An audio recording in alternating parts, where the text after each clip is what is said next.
था आपका BPSC corner में। फ्रेंड्स, आज के इस वीडियो में हम किरण पब्लिकेशन का जो वॉल्यूम 2 आया है उसका प्रैक्टिस सेट ये हमारा जो है 10 है।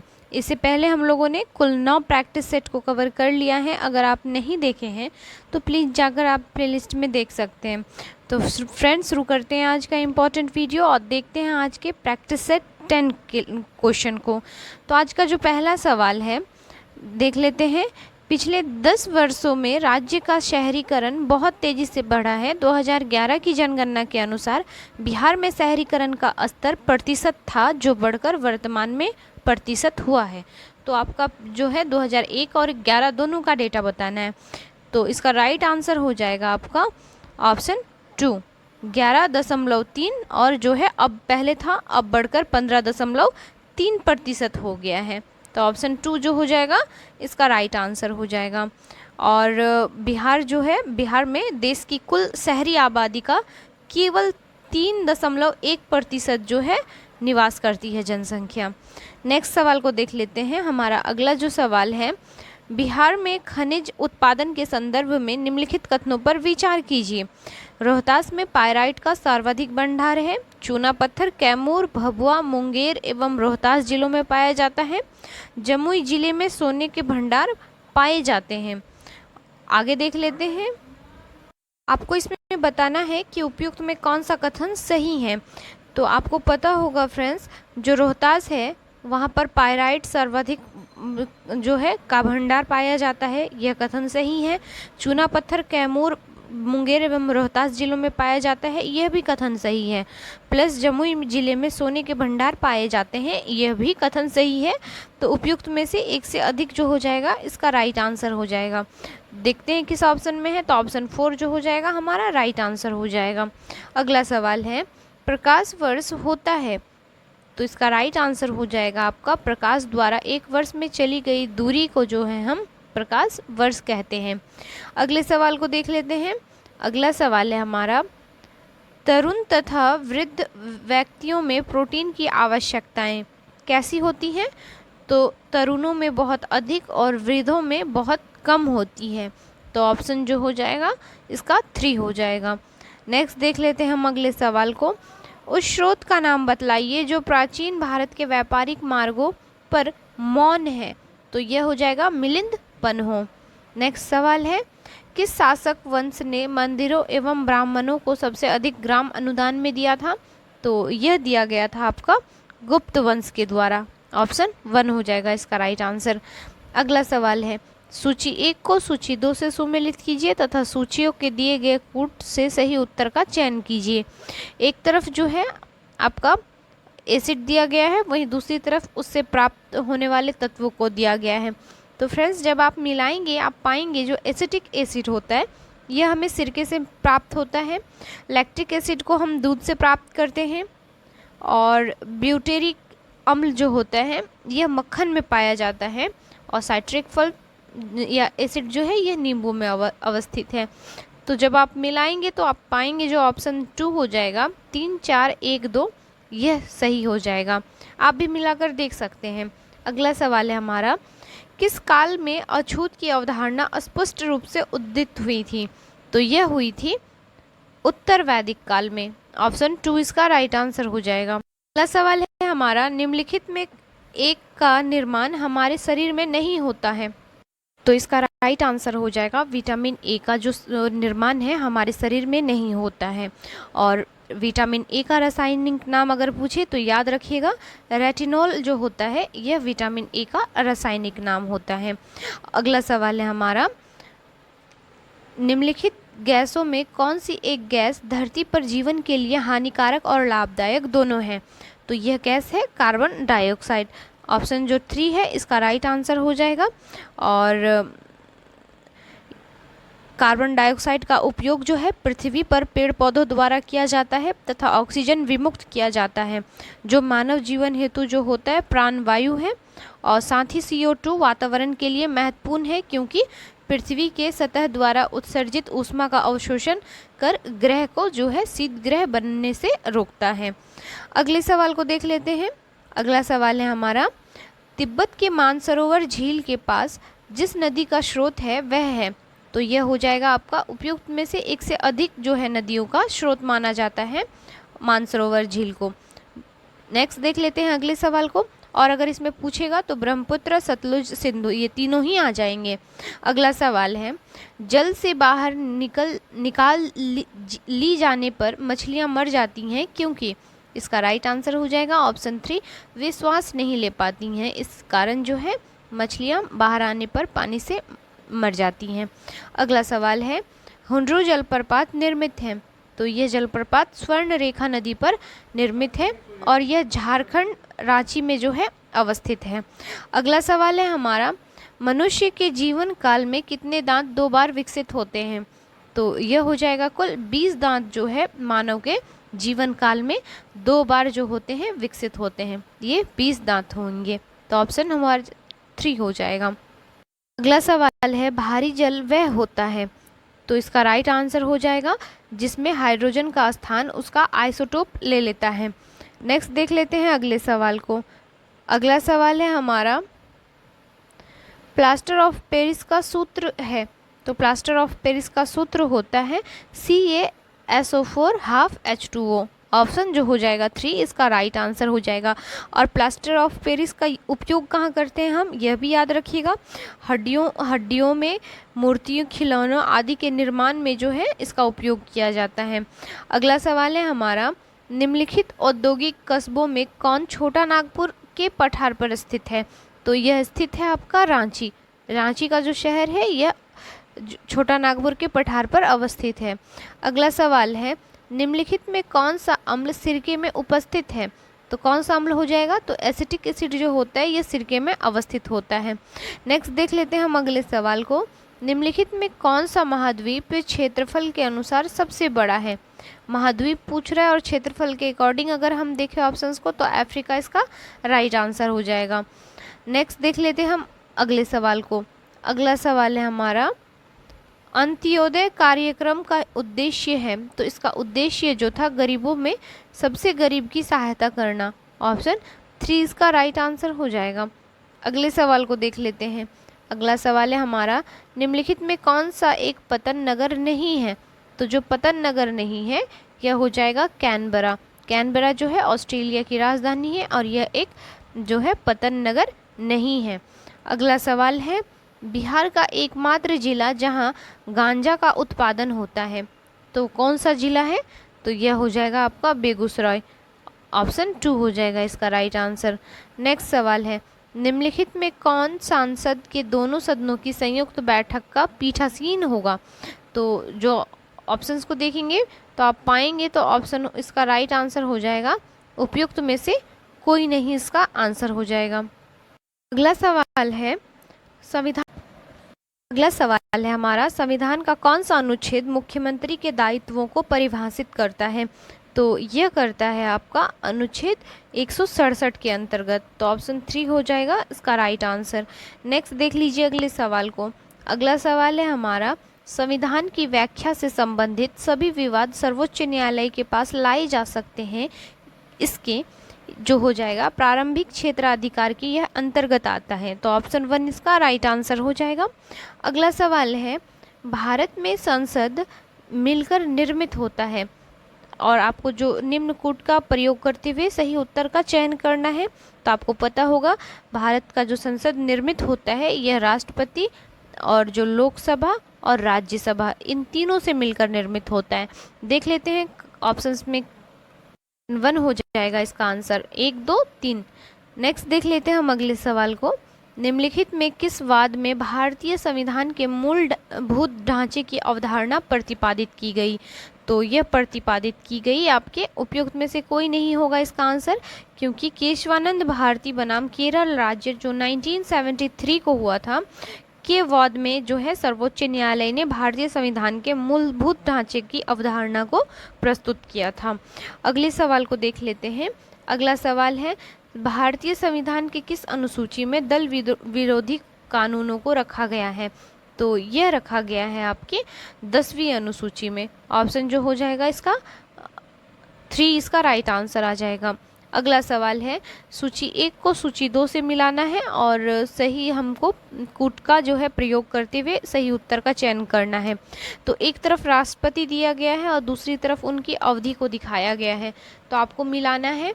तो जब आप मिलाएंगे तो पाएंगे जो फ़खरुद्दीन अली अहमद थे, इनका कार्यकाल था 1974 से 77 तक।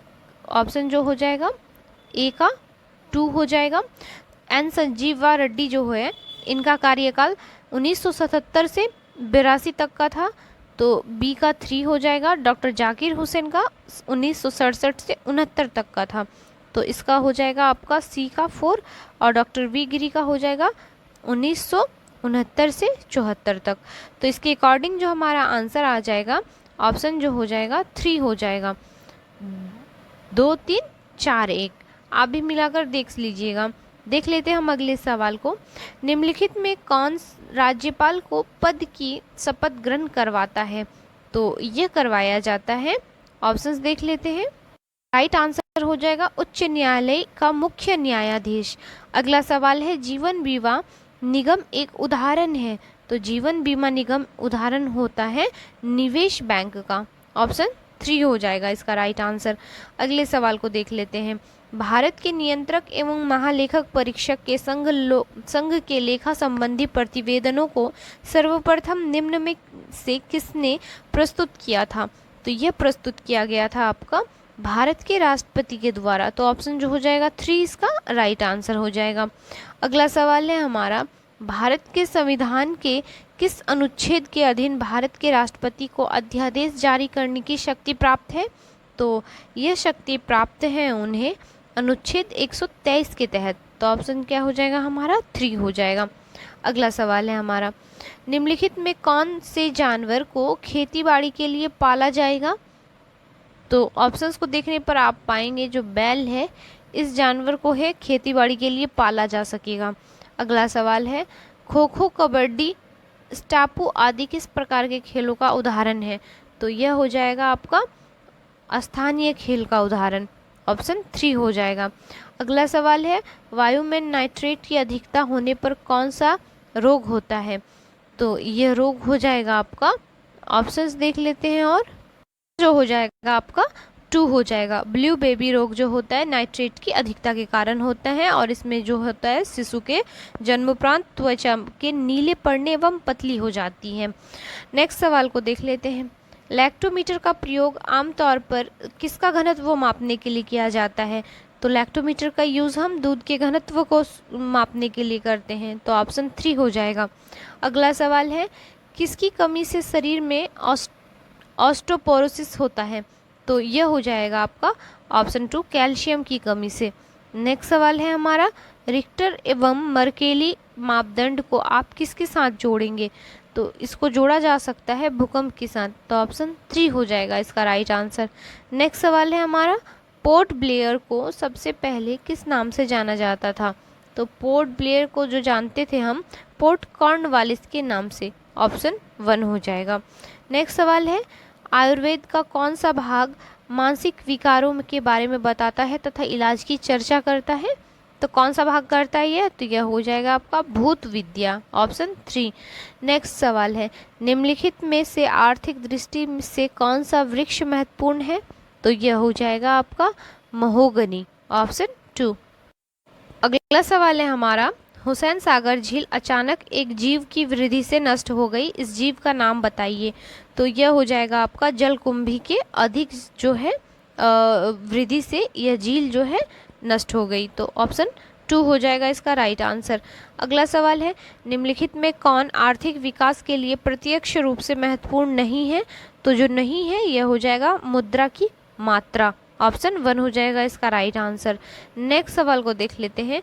भारत में प्रत्येक पंचायत का कार्यकाल किस दिनांक से 5 वर्ष का होता है?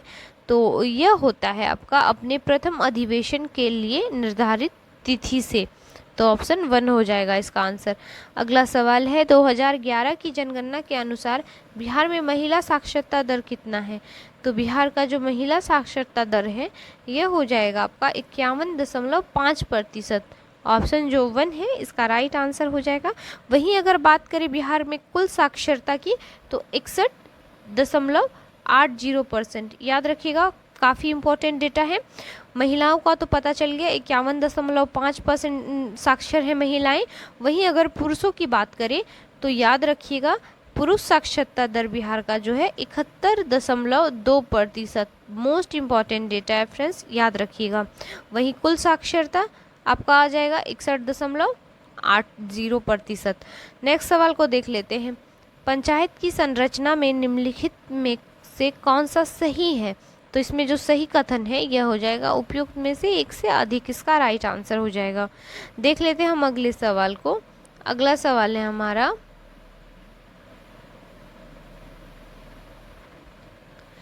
बिहार में विज्ञानपीठ सम्मान से सम्मानित प्रथम व्यक्ति कौन थे?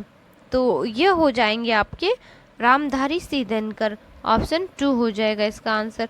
नेक्स्ट सवाल है, किस प्रकार की रासायनिक अभिक्रिया में फेरस सल्फेट के क्रिस्टल गर्म करने पर पानी मुक्त करते हैं और क्रिस्टल का रंग हल्के हरे से सफ़ेद में बदल जाता है? तो यह होता है आपका वियोजन अभिक्रिया के दौरान। ऑप्शन 1 हो जाएगा इसका आंसर। अगला सवाल है, बिहार के कौन से जिले की सीमा नेपाल के साथ नहीं मिलती है? देखिएगा, नहीं मिलती है कह रहा है, तो इसका राइट आंसर हो जाएगा गोपालगंज। ऑप्शन जो 3 है इसका राइट आंसर हो जाएगा। अगला सवाल है, 2011 की जनगणना के अनुसार निम्न में किस राज्य में अनुसूचित जनजाति की संख्या तो 3 थी? शून्य थी कह रहा है, तो इसका राइट आंसर हो जाएगा आपका ऑप्शन जो हो जाएगा 3, पंजाब। पंजाब में जो है अनुसूचित जनजाति की संख्या जो है 0 मानी जाती है, तो ऑप्शन जो हो जाएगा 3 हमारा राइट आंसर हो जाएगा। देख लेते हैं हम अगले सवाल को। भारत की पहली रेलवे लाइन वर्ष 1853 में बॉम्बे से डैश तक बिछाई गई थी? तो यह बिछाई गई थी आपका थाने तक। ऑप्शन 1 जो हो जाएगा इसका राइट आंसर हो जाएगा। अगले सवाल को देख लेते हैं। सवाल है, निम्नलिखित में कौन सी आर्थिक गतिविधि प्राथमिक क्षेत्र के अंतर्गत आती है? तो ऑप्शंस देख लीजिए। ऑप्शंस को जब आप देखेंगे तो आप पाएंगे जो इसका ऑप्शन 1 है इसका राइट आंसर हो जाएगा। ऑप्शन 1 खनन। नेक्स्ट सवाल को देख लीजिए।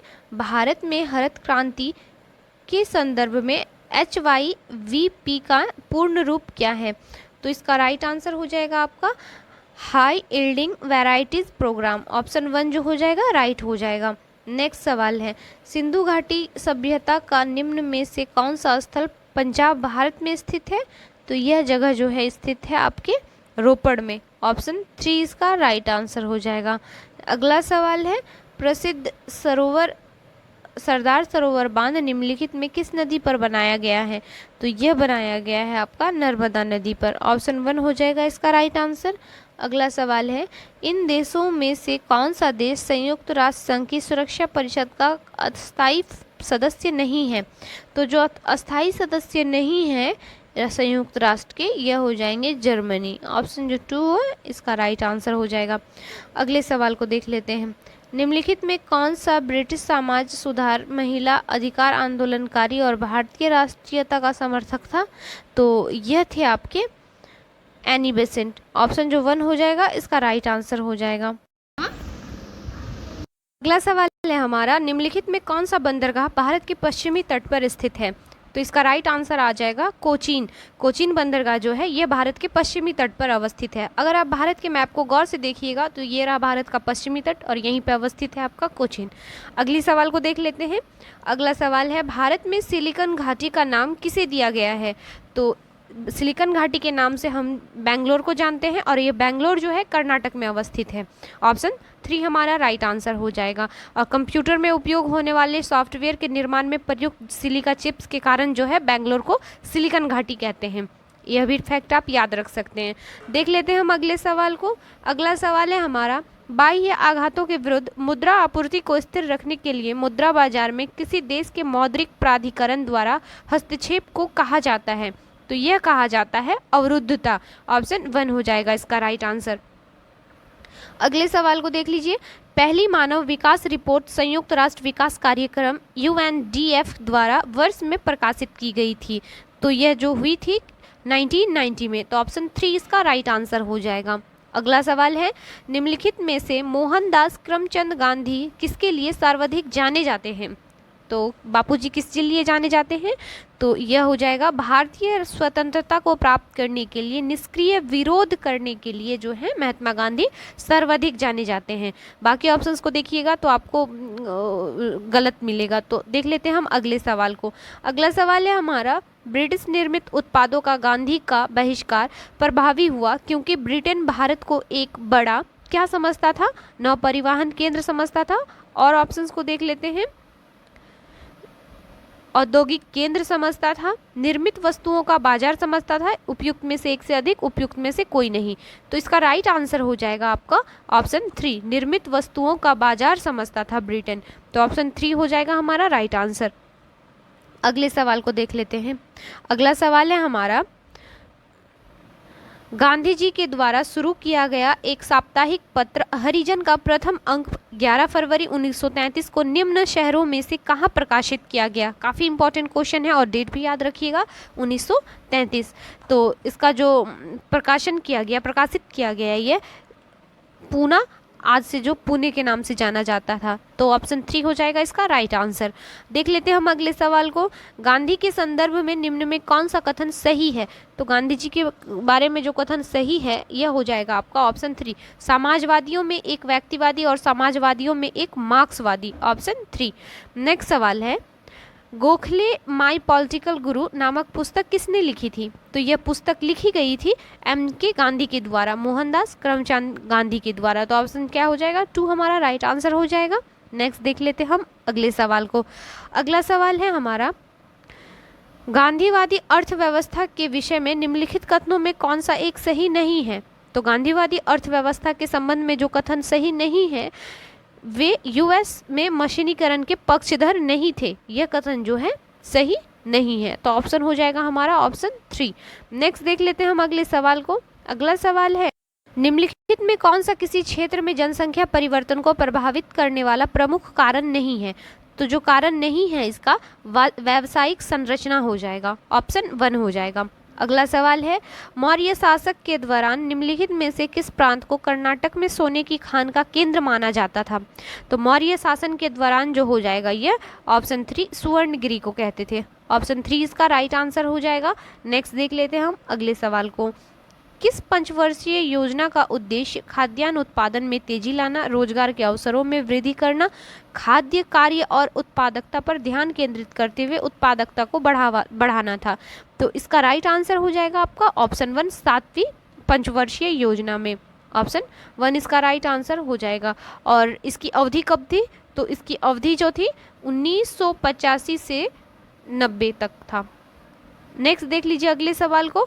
निम्नलिखित में कौन सा महिलाओं के लिए आय उत्पादक कार्यक्रम नहीं है? तो जो आय उत्पादक कार्यक्रम महिलाओं के लिए नहीं है यह हो जाएगा उपयुक्त में से कोई नहीं, इसका आंसर हो जाएगा। नेक्स्ट देख लेते हैं हम अगले सवाल को। अगला सवाल है, अंतर्राष्ट्रीय नीति प्रक्रियाओं में निम्नलिखित में कौन ऐसी विशिष्ट उपलब्धि नहीं है जिससे कि महिला सशक्तिकरण को अप्रत्यक्ष रूप से निम्न के साथ समान बताया जाए? तो यह हो जाएगा आपका ऑप्शन 3, रणनीतिक चयन। सवाल है, वे जानवर जो सिर्फ जल में रहते हैं एवं विचरते हैं यह कौन है? तो यह हो जाएगा जलचर, ऑप्शन 2। नेक्स्ट है, ध्वनि एक तरफ मानव से जोड़ती है, वही ध्वनि एक स्तर के बाद प्रदूषण बन जाती है, वह स्तर है। आपको स्तर बताना है ध्वनि प्रदूषण का, तो यह हो जाएगा आपका ऑप्शन 3, 80 डेसिबल। नेक्स्ट देख लेते हैं हम। और अगर सामान्य बोलचाल की मतलब श्रेणी में ध्वनि की तीव्रता को देखें तो यह माना गया है 40 से 60 डेसिबल, जो श्रवण योग्य है, जो मनुष्य इसको सुन सकता है या सुनने लायक है। तो याद रखिएगा, अगर ऑप्शन में पूछे कि सुनने लायक ध्वनि तो 40 से 60 डेसिबल तक का। वही प्रदूषण के अंतर्गत आने वाली 80 हो जाएगी, तो यह भी आप याद रखिएगा। देख लेते हैं हम अगले सवाल को। सूखा तथा भुखमरी की स्थिति में किस जड़ को भोजन के रूप में ग्रहण किया जाता है?